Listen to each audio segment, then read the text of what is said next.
Welcome to Start, Scale, Exit, Repeat Serial Entrepreneur Secrets Revealed. Today we are Joseph Hanna, and we're talking about AI transformation.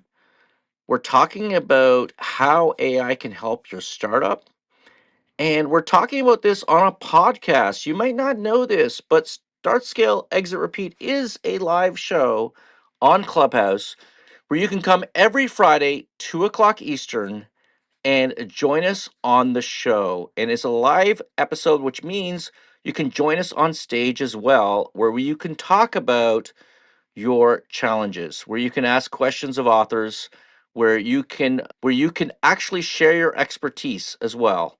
And this is the community. We're the startup club community. We have over 1 million members through 7 different platforms, social platforms, and we work on many different platforms. So if you want to join us on the show, Start, Scale, Exit, Repeat, go to Clubhouse and join Startup Club and come 2 o'clock Eastern every Friday and enjoy the shows, the authors, the experts. We've had on so many serial entrepreneurs, so many experts, so many unicorn founders. And we get into the stories, we get in deep. We don't go lightly here. We get in deep and there's high value. And today we're talking with Joseph Hanna, and he is an expert. I'm just looking for my notes here. Sorry about that, Mimi. I don't have them quite handy right now, but I'll have them in a second. Welcome, my co host, Michelle Van Tilburg. And she and I do this show every week. And today, again, I said we have Joseph Hanna. And he's the author of Pivoting as a Way of Life. Oh, I love that. Okay. Oh my gosh. He's hitting me now. It's hitting me now, Joseph. Stop chasing the unicorns and product market fit. I love that because one of my things in the book, Start, Scale, Exit, Repeat, one of the things I say in my introduction is that if you want to start a unicorn, here's what I say. I said, we are in a unicorn nation, and if it's not a unicorn, it's not good enough. So, welcome, Joseph, and I can see you're new to Clubhouse as well. Welcome to the show. So, on the bottom right, you're going to see a mute button. There you go. Yeah. Hey guys, thank you for having me. It took a second here to figure this technology out, but we're here. Absolutely. And it's actually a live podcast. So it's a live show that we syndicate and podcast and on YouTube as well. And then we do TikTok. I film while I'm talking here as well. So we'll do a lot of TikTok videos and stuff like that. Trying to repurpose it. And I didn't know this, but Mimi, who's our chief editor here, we did a few articles posted on Startup Club. And they're number one or number 2 or 3 on Google for the topic. One of them, which you might want to check out, is top books for entrepreneurs in 2025. Another one is top movies to watch if you're an entrepreneur in 2025. And I've even tested this with the AI engines. It's now picking up Startup Club as one of the key sites to propagate in AI to understand how to pull information about startups as well. So that's something you might want to check out as well. If you're not already on, join the mailing list, www.startup.club. Join the mailing list because you wouldn't know Joseph would be on today. You wouldn't know that unless you're on the mailing list because this app really just doesn't do engagement justice. Joseph, we'll come down to you in 1 minute. We're going to get the show started. Michelle, any thoughts about today's show? Michelle, I got you there. Yeah, I'm here. I'm here. So, yeah, I think I heard a rumor around the office too that we're going to talk about AI. Is that true, Joseph? There is no podcast that's worth its weight these days without some AI, right? But we will hit it from a little bit of a different angle. Yes, please. Yeah, and I'm looking forward to it. And I think I heard it was the 7 deadly sins of AI. Is that right, Joseph? There's about 77, but we'll talk about some of Okay. them today. Yeah, I know. I'm just going to dive right into the point here. And I thought that sounded awesome. And I'm looking forward to hearing your thoughts about it. Where are you based at right now, I'm in Joseph? South Florida, Fort Lauderdale. Oh, you are. All right. We Okay, are that's pretty too. far from us. Yeah, yeah. You almost sounded European, so I was just curious there. Yeah, that's a hot topic, Oh, Michelle, did you obviously. miss that? And no, I did. He just said Yeah, go ahead. he's in Fort Lauderdale. Yeah, I know. He should have I came said into the office. we're like probably 20 minutes away from you right now. Did you know We have a that, Oh, podcast wow. Joseph? studio. We have a podcast studio We're here. We have right an incubator downtown. here. We're right downtown, literally. Oh We my need gosh. we need to make this happen. Next one is live. Yeah, Exactly. exactly. But we'd love to, after this, we should definitely, you should check out our incubator. We run shared office facilities here in Fort Lauderdale. We've got about 15 companies. About half of them I've invested in. Michelle's invested in. She's CEO of one of them, paw.com. And we love startups. We absolutely love startups. And but today we love AI. And how are we going to make AI connect? And how are we going to help our startup by using AI? But before we Wait, jump but into how that, we're not going to let it ruin our life, I think. yeah, let's Yeah, come go on. ahead. I Go want to ahead. understand your inspiration, Joseph, before we get into this. Like in your statement, like stop chasing unicorns and product market fit. Can you talk to that first? I know we're going to get into the seven deadly sins of AI or whatever, but can you talk to stop chasing unicorns and product market fit? Yeah, no, and thank you for starting there because I think that relates to the topic of AI very well, and it applies to how people are implementing AI and adopting AI and all the noise that we have around us today. By way of background, I've been around the technology space for about 30 years, mostly in B2B, and then before SaaS, and then SaaS, and then starting about 15 years ago or so. I started to focus a lot of my work on around data, machine learning, predictive analytics, predictive modeling, everything that we collectively used to call AI, not knowing that it wasn't really. And in 2014, I started a company in the HR tech space that used those techniques to provide analytics and insights to some of the largest companies in their HR and recruiting side of the house. Exited that in 2019 and then led strategy and product for multi-billion-dollar company for a few years. And then last year, I dedicated the year to writing and publishing the book, a project that I've been working on for a couple of years. You published the book, what that process looked like. I tell my friends if you Yeah, ever it's not think, easy, is it? Right? Everybody thinks, oh, it's so easy, and it's just whatever. Mine was 10-year journey. Yours was 2 years, but I'm certain it was. It's never easy, and oh, but I well, it's not. yeah. And the more value you want to provide, and the more research and data you want to provide in your book, the harder it gets. Even today, right? If you rewrite your book today, most probably all of us will use a lot of AI to help with that, but it's not the same. Anyone who wrote a book written by AI or material written by AI, it's very easy to tell. It is But tough. It's so. Let's talk about that because it is so easy, and I can smell AI a mile away. Like when people do reviews for my book, I see right away. Oh, that's AI. That's AI. That's AI. And some person goes, "Dude, that book was really cool." I'm like, "Oh, that's not AI," and I appreciate that more. I appreciate that more than the full synopsis of whatever, blah blah blah, and it really is more authentic. I think we're all looking for human interaction and authenticity, and AI can get in the way of that. absolutely does. And there was actually a great article by a professor in Northwestern over the weekend in the journal that talked about how AI is going to destroy our ability to write. And our ability to write is an important part of the human creativity. And if we don't foster that, then we're going to lose an important part of who we are really as humanity. But on the pivoting as a way of life, and the title was picked very carefully, I started focusing on innovation and continuous pivoting early in my career. But it all came to light when when I founded my own startup and then started raising money for it and going through that journey. And just for the record, we raised $12 million from leading VCs. It was about 5 year journey. We exited a very successful exit. All our investors were happy with it, and especially given the time that it took most startups today to start to exit is definitely not 4 or 5 years. But during that journey, right, one of the things that you get asked all the time, have you achieved product market fit? And you get asked that in every investment meeting and every board meeting and from your peers. Heck, some customers start to ask that too when you start talking to them and say, do you think you achieved product market fit? And I started to resent to a certain extent getting that question, not because I couldn't answer it, but because it shows a level of naivety, if you will, that people do not fully understand. Product market fit is not a milestone, it's not a metric, it's not a destination, but it's a journey. It's something that you do every day, it's something that you never get to. And if you think that you got to, you most probably was yesterday, and today you're overdue for a pivot. So I started writing about this and then lecturing about it, and all came in the book.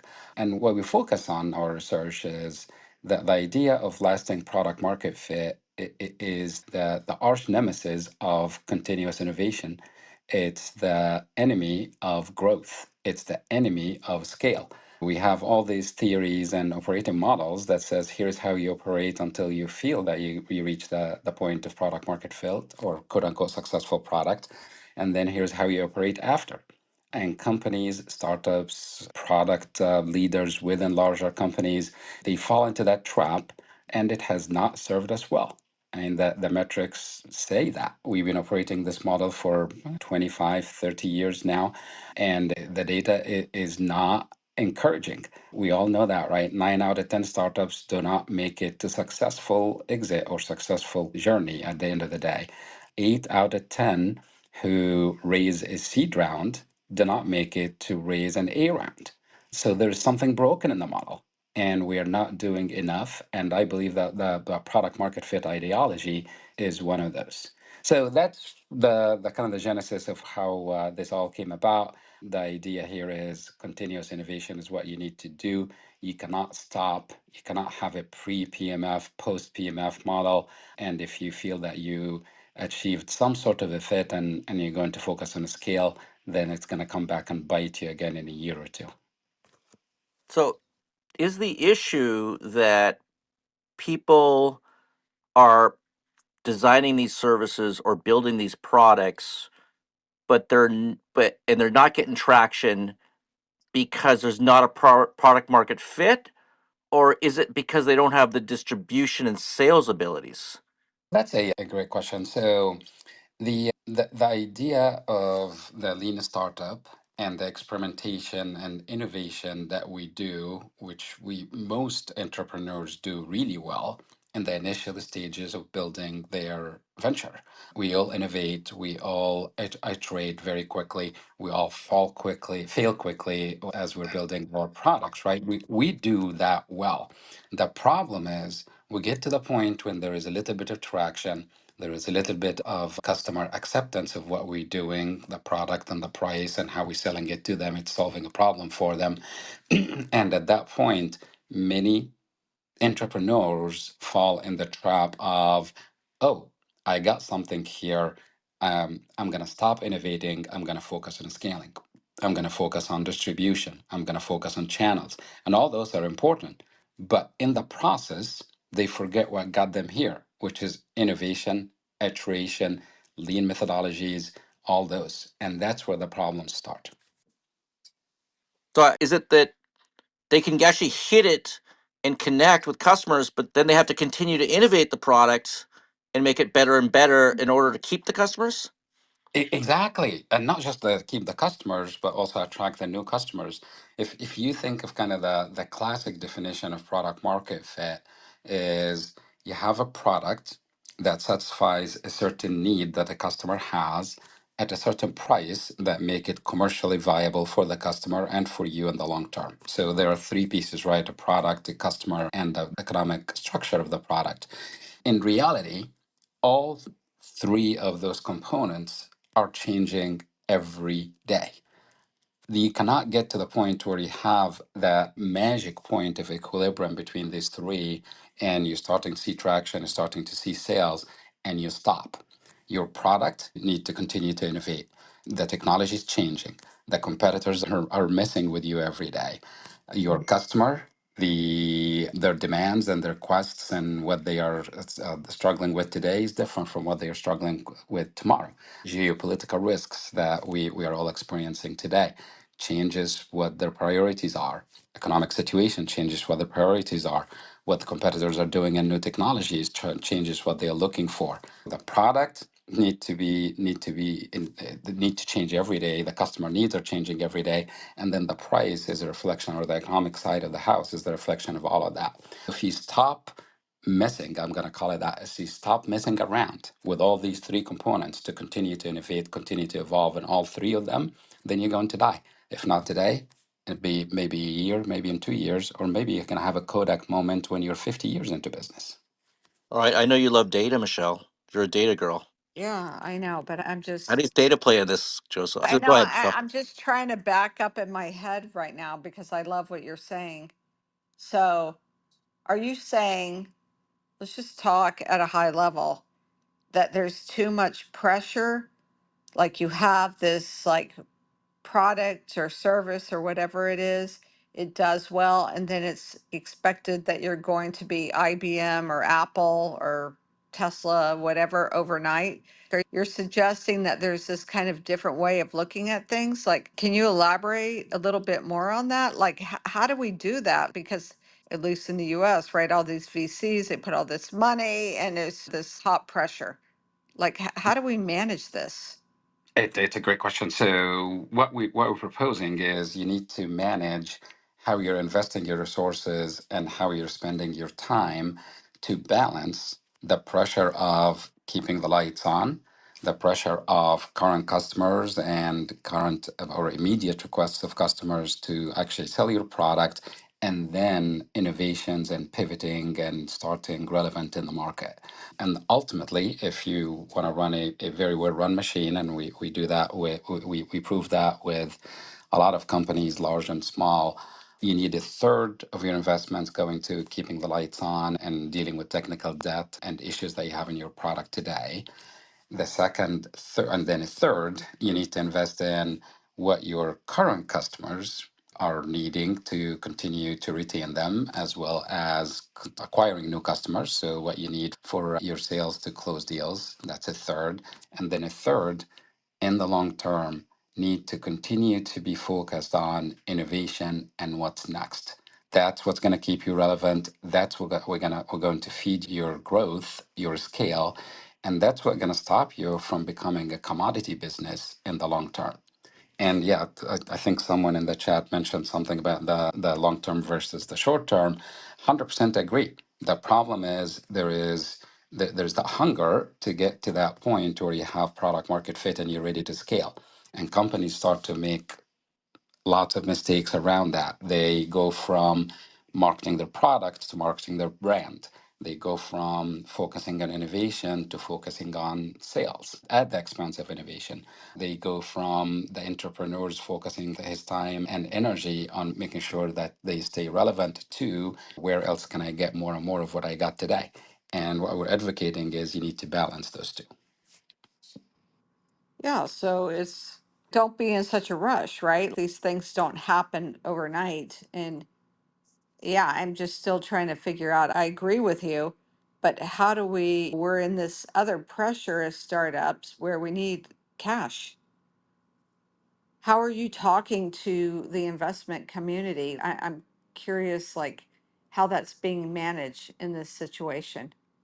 Yeah, so with investment community and investors can be anything, right? It can be the VC that we typically think of, or it can be you yourself as an entrepreneur, right? Because every day you are making investment decisions. You're making decisions investing your time, you're making decisions on investing your team's time and resources, you're making decisions on your marketing engine focus, right? You are making investment decisions every day. So whether you're investing what you have or an investor is coming in to invest in your business, you have to balance the two, balance the short term with the long term. And that's not something that we haven't heard before. The difference is we went way too far as an entrepreneurial community in managing to the short term managing to that next milestone. Here's what I need to go to do to get my Series A in 12 to 18 months. And here's what I need to go to do my Series B, without thinking what happens after that or what's the long term implications of that focus today to get to the next AR milestone that will get me to that $1 million revenue, which means I get attracted, I become attractive to a certain of investors. Balancing the two is what's going to keep you relevant in the long term. And we see that everywhere, you guys. If you look around us, heck, we're witnessing in front of our eyes what's happening to Intel, right? A monster of a company, monster of an innovator back in the day, and they're getting their lunch eaten now by Nvidia and others who are riding on the AI wave because Intel was too late in changing their business model, and splitting the design of the chip for manufacturing the chip and riding that new technology of how you do things in that space. Kodak obviously is the ultimate example. BlackBerry was there, right? And those are the big public known ones. And then we have the 90% of startups that do not make it. And some of that is because of the initial imbalance between the two competing priorities, if you would. Well, I think it's a good time to pivot right now, right? And pivot, there you go, pivot. And Yeah. start talking about how AI can help you transform or pivot your business. Because there's a lot of startups, I'd say that still the vast majority of startups are not using AI to help innovate or create. And I really want to understand where you're getting with this. Yeah, so with AI, and AI is the ultimate enabler of pivoting today. And if you're not looking at AI as a completely transformational way of doing your business tomorrow, you're going to be left behind, especially if you're in the smaller side where a lot of your customers are looking for you to be the innovator because they cannot do the innovation themselves. What I'm hearing a lot about when you hear people talk about AI today, we're hearing a lot about the efficiency side of AI. AI can help me write a lot faster. AI can help me with you replace my BDRs or SDRs with making a lot more calls than I'm able to do today.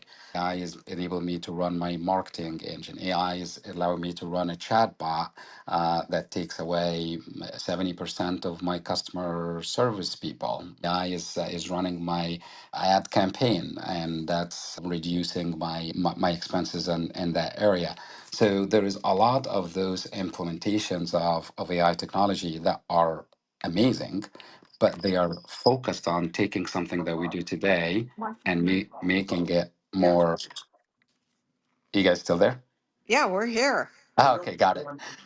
You're seeing a lot of those implementations where AI is being implemented to take something that we already do today and make it better. Right? Nothing is wrong with that, but that is the 10% of what AI can really do for you. If you're approaching AI the same way we approached, and that may be a little bit of a cynical view to it, but unfortunately, for those of us who've been around for a while, we've seen very similar arguments being made when we started offshoring and hedging our labor cost, lower cost and more efficient places to bring labor. We made the same exact arguments. Said I can do what I do here with $50,000. I can get 10x that somewhere else and Yeah. accelerate the number of calls that are being made, or accelerate how we are talking about AI as if it's that, which is part of So, it, but not the most yeah. important part. So just backing up here. So I'm a startup. I've heard what you said.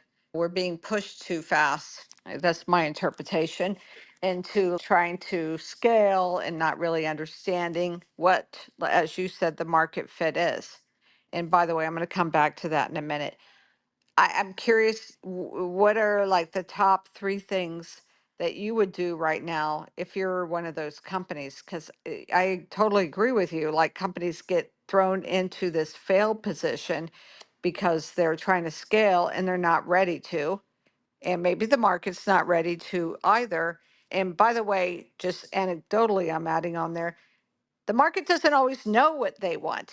Okay. It's not just that we're trying to scale and investors are pressuring, but the fact of the matter is the market doesn't often know what they want. So, just what are the top three things that you would do around AI or not AI? If you're one of these companies, like how do you slow it down? Because tell me if I'm wrong. How do I slow it down and make it work in the long term?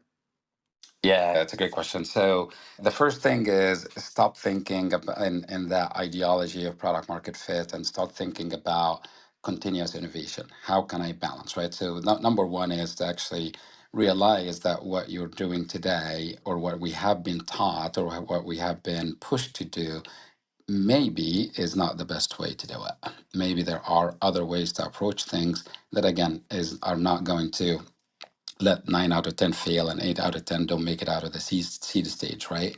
And around that, you need a framework and an innovations framework. You need to measure how you're innovating. You need to measure how you're going from idea to cash, if you would. That's why we call it going from idea to cash and iterating. You need to realize something that what's happening today is not sustainable. One, related to that, then how can I change that? And that's what we advocate. We call it the pivoting life operating model. It has 10 frameworks, 5 disciplines, and 50 metrics. And you start adopting pieces of that or something similar. It doesn't have to be our model, it can be another model that allows you to balance those two. So that's one. Realize it something it's not working and adopt something that will allow you to methodically and intentionally continue your innovation and measure it. One. Two, start to look at what metrics will allow you to actually you can point to and show that this is working and that it actually is enabling you to reach the what you where you need to go. Yeah, Maybe that one fast. sounds really important because of course we all want it to work out, but if you have investors especially, that's where I always feel the challenge is like how the hell am I going to convince them I like what you're saying, but I'm just trying to figure out like how do I get the rest of the money people to come alongside? Because if they're not coming alongside, I don't have a job and it's not happening. Yeah, exactly. And that's where you start to change what your North Star is. And instead of reporting on mainly on your AR revenue or how many pilots converted to actual users, these are the kind of things that we measure today to measure our progress. Start to measure things like the ROI you bring into your customer. Start to measure feature adoption rates, FAR. Start to measure your how fast are you iterating and failing and succeeding, right? Hopefully moving in the right direction. So start to show them the kind of metrics that will allow you to be in the long term, not be one and done, but you are incrementally not trying to hit a home run and then die there, but you're incrementally moving the ball from the 10-yard line to the 9-yard line to the 8-yard line and so forth with a lot more certainty that you're actually going to reach the finish line instead of trying to throw it all the way up there and do a Hail Mary, which a lot of us do, unfortunately. So Yeah. that's number two is what metrics are you actually advocating for? What metrics are you measuring? What metrics are you publishing that allow your investors to see that there is a progress and that this is something that they need to continue investing in Okay. while educating them on what you're doing, right? So here's what we're doing. So that would be number two. Yeah, like getting them to take a longer term approach, but obviously they have to know it's worth the wait. Yep. Yeah. Yep. And Exactly. I just want to jump into do a little reset here of the room. We're here at the Startup Club. We're here every week, Friday at 2 p.m. We have an amazing website of tons and tons of really great content that's all free. Gosh, over Mimi here manages it. She's our editor in chief. Well over 200 articles and blogs, etc. Recordings. It's all free, like we said. But I want to get to our audience. We have Avesh on the stage. Avesh, I see you are blinking your mic, and we'd love to have you participate in this conversation, please.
Awesome, Avish. I want to give Joseph a chance to jump in here and comment on that.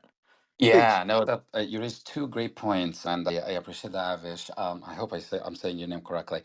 First is how do we build something that OpenAI or Google or Microsoft or whoever it is not going to absorb tomorrow, and it will be part of their feature set, right? Once they launched Deep Search, for example, they basically killed a 500,000 startups that were doing something in that arena. And I believe that, like you said, that the key is going to be specialization. The key is going to be verticalization of what we do and having a set of data that is unique to you, that unique to the space, that unique to the people who are coming from that specific industry that will not replace, but enhance the ability of those LLMs and other foundational models quite a bit. I give you a great example. One of the marketing marketing strategic consulting firms I know well based out of Toronto. They specialize in helping PEs with building strategic marketing departments, what have you, for their portfolio companies, especially after an acquisition or doing due diligence on existing companies.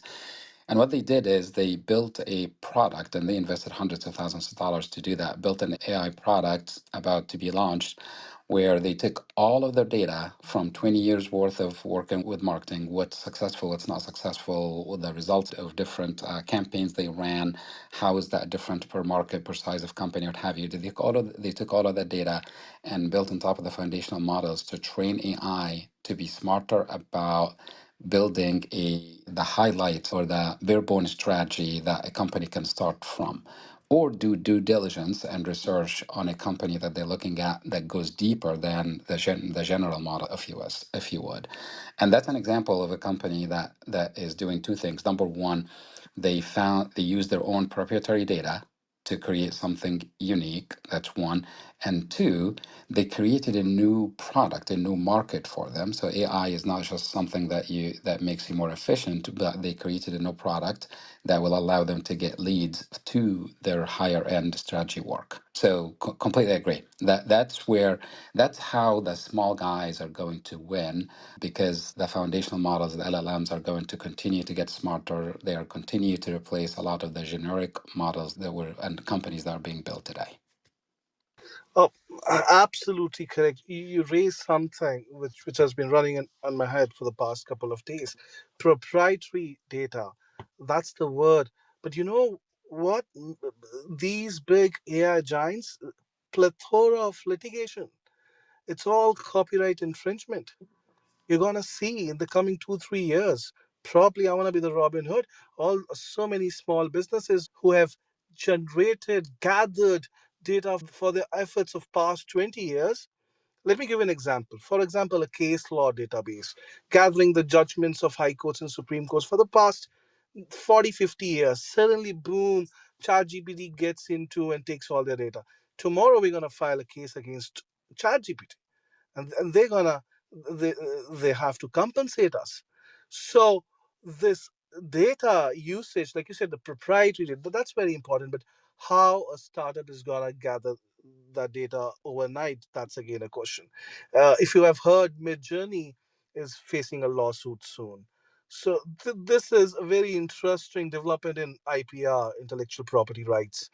It So is interesting. It's very interesting, but I really want to stay focused here. I really want to stay focused on continuous innovation and how we can help AI transform startups, right? So I agree with you. We should have a whole other show on the legal aspects of it, but don't want to go down that path right now. We've also got a fellow Canadian on stage, Jason. I know I moved to the States 20 years ago, but I'm still Canadian at heart.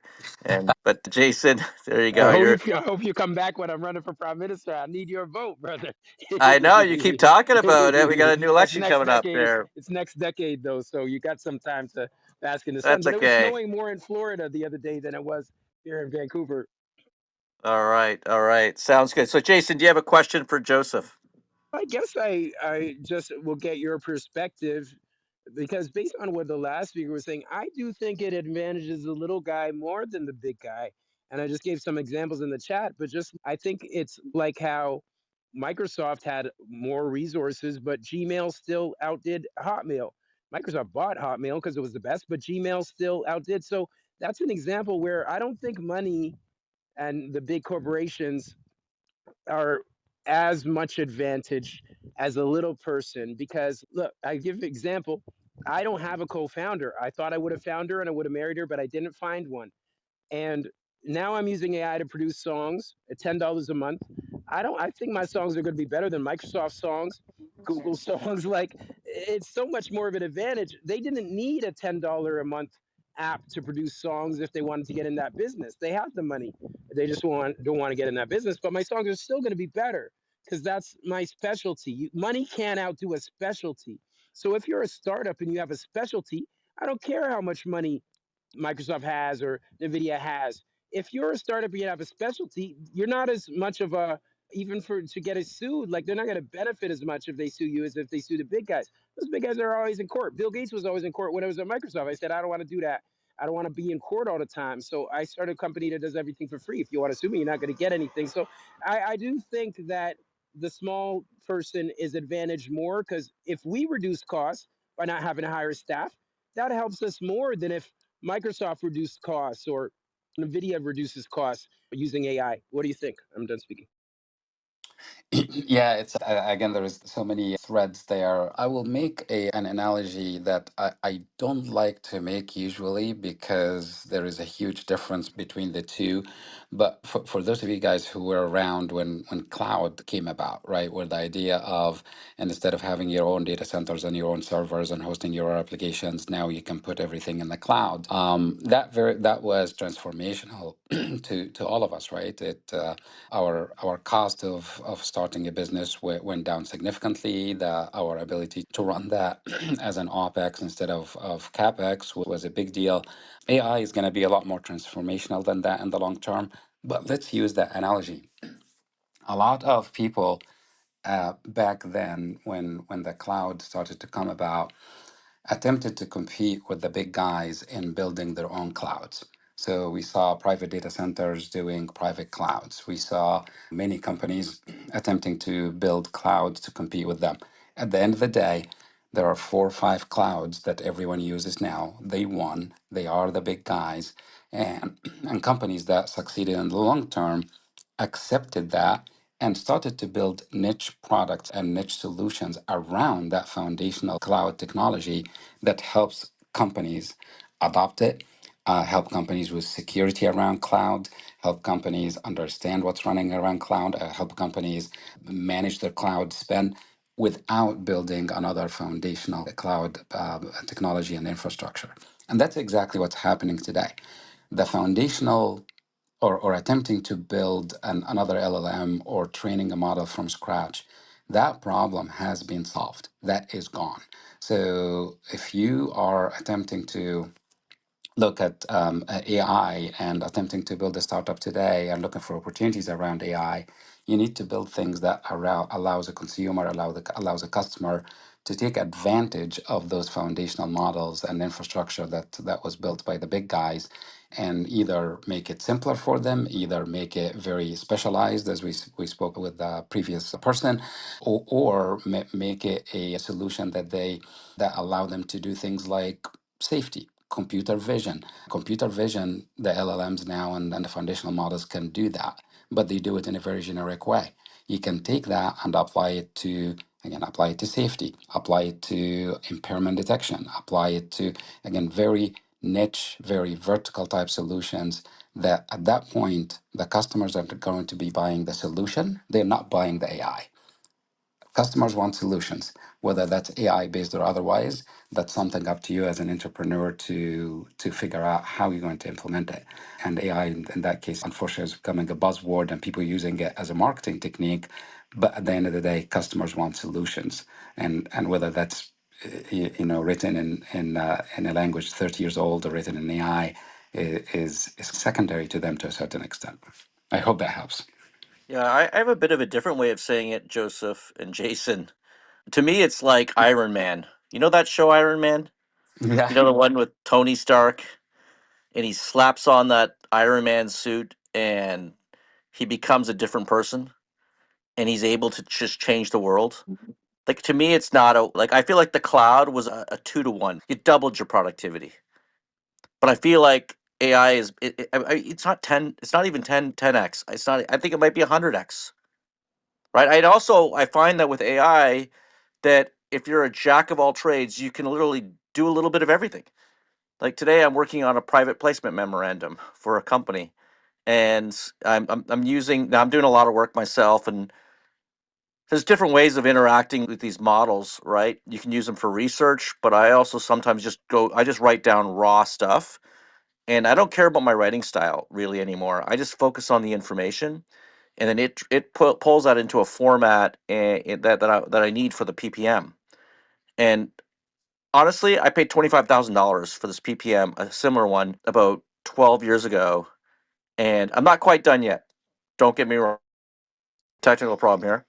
I'm not quite done yet with the PPM, but It's good. It's looking pretty good so far. And at a certain point, I still might have to go to the lawyer and add some other stuff. And you always got to be aware of that kind of stuff. But I really feel it's a 10x or 100x for startups. Like like Jason says, like you can be a small guy now and you can just change the world.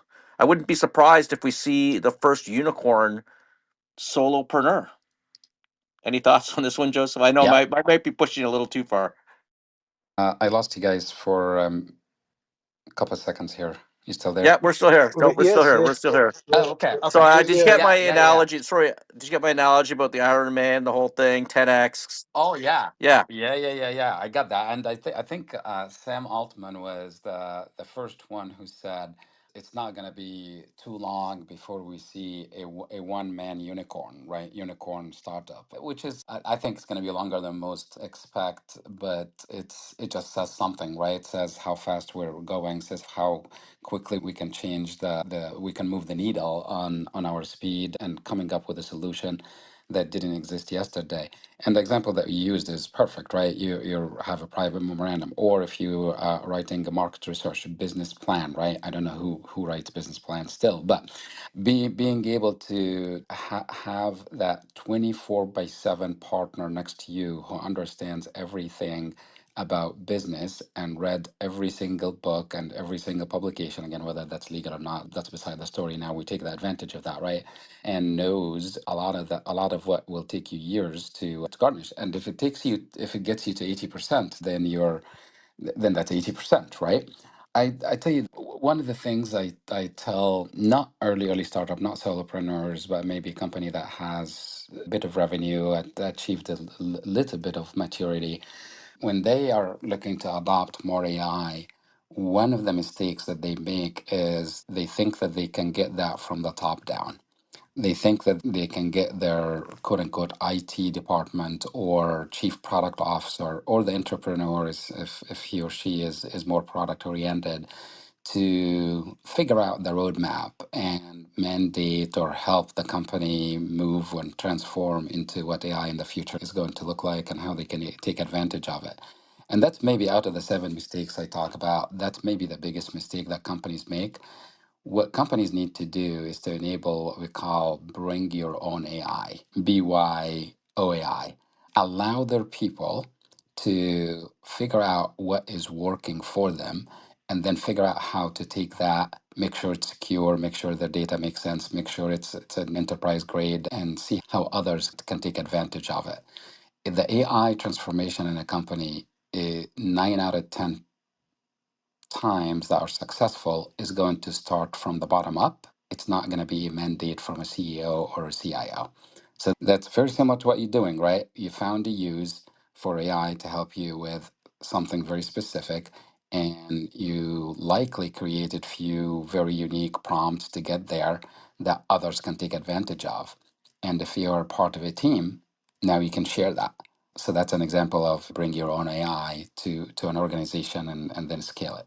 So that's a great example of that, Chris. And then the other, Colin, and then the other thing that I want to just make sure that people think about as they are adopting AI is to think that what you're adopting today and using today is going to be the same solution a year from now, and to build the business all around that, it is going to harm you more than help you. So think of the tools that we have today. Think of where we were a year ago or where we were 2 weeks ago, to some of the innovations and what's available to us and how much it costs and who the big players are and who the better and more innovative players are.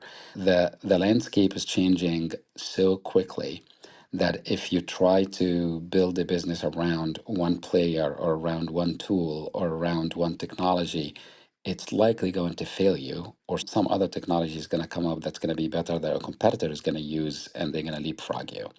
So as you're building, adopting, implementing, figuring out how to use AI today, just think or build in your plans the agility to be able to change the technology and still achieve the same business result that you're looking for. And sometimes that's easier said than done. But every quarter, go back and revisit how you got here with AI and see if there is anything else that's better and make that part of your journey which will take us all the way, close the loop back to continuous innovation and continuous quote unquote pivoting, right? So that's another one. The one that maybe is hurting people the most today, especially in bigger organizations, is they underestimate the cost and the pain that goes into adopting different AI solutions. Most of the solutions are not mature enough. They are being built as we're adopting them.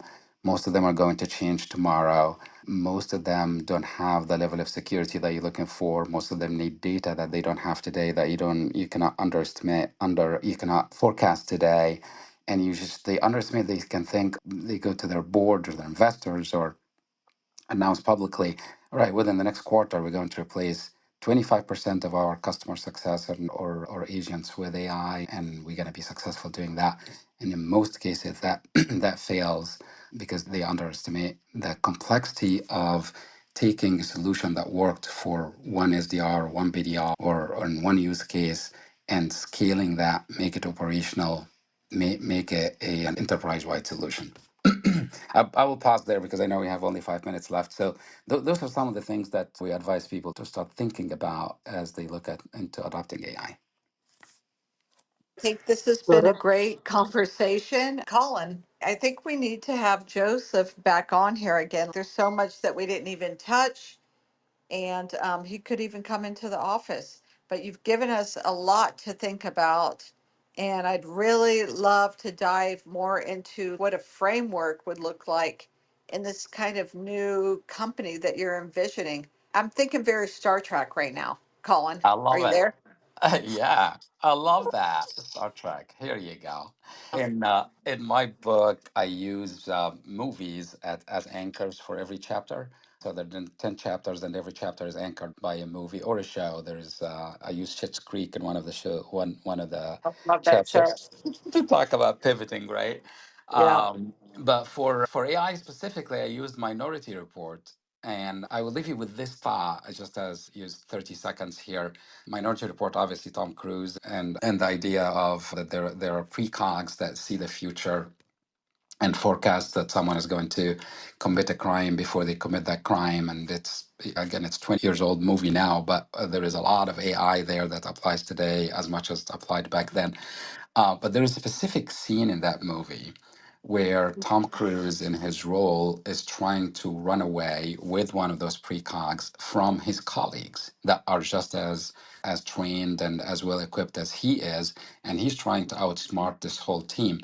And he managed to do that because he had one of those precogs, quote unquote AI, helping him. And that will finish with that, right? There's all this discussion about doomsday and how AI is going to replace human and how AI is going to do this and do that. I subscribe to the school that AI is not going to replace humans, but humans who know how to use AI are going to replace humans who are not. So we'll leave it with that one. Sorry, say that again. Humans are what? AI is not going to replace humans, Correct. but humans who know how to use AI will replace humans who do not. Oh yeah, okay, 100%. I think that's probably the line of the show, that humans who do not use AI will be the humans who are replaced by the by no, yeah, I almost had it there. I almost had it there, but it was a very cool line. You But almost had basically, it if there. you're not using the AI, I got it, Michelle. If you're not using the AI, then you're going to be replaced by humans who use the AI. You You got got it. it. That's I it. got it. I got it. All right, what's up? I know we're running right out of time here. We got one more person on stage. This is a live show. We don't have a name for you. What's up? I don't think that's your name, but we'll give you like 10 seconds here. Go ahead. What's up?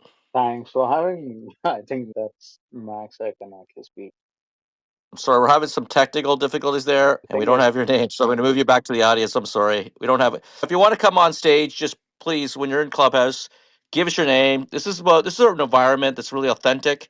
Joseph, this is his first time here. You can see he's got his symbol on him, and It's his welcome to badge. Clubhouse. His what? His badge? Love it. Yeah. Yeah, I know. And I know you're talking about like different platforms and don't rely on different platforms for your startup club. We started out on Clubhouse, then we expanded onto a website. We went on to YouTube. We have 80,000 YouTube followers now. We went on to TikTok. We've got thousands of TikTok followers. We're on Instagram. We started on Clubhouse. It's a community. It's absolutely free community. Over 1 million members, and also it helped us launch the book Start, Scale, Exit, Repeat. That was the book that we launched, and over 30,000 copies sold. Number one in 15 categories, 24 global awards. And we're running out of time. It's 3 o'clock. We really do stick to the time. Any last thoughts, Joseph, before we close the room? Sorry, Avish, Yeah. we don't have time. Sorry, Avish. I'm sorry. We just I don't have time. just But wanted to sorry, Avish, we don't have time. And Avish, come back next week. We want you back. We really no, do. I know. We want you back I on the show. just wanted to Yep. thank Joseph and thank Startup Club and look for whatever paid services you have on your website. I just All wanted right. to Thank you that. very much. Thank you So very be a much. little humble, guys. Love you. Thank you. Thank you very much for that. Joseph, any last words? I say this, guys, keep tinkering, keep innovating, keep pivoting. Make change be your competitive advantage, not your product. Make change be yours.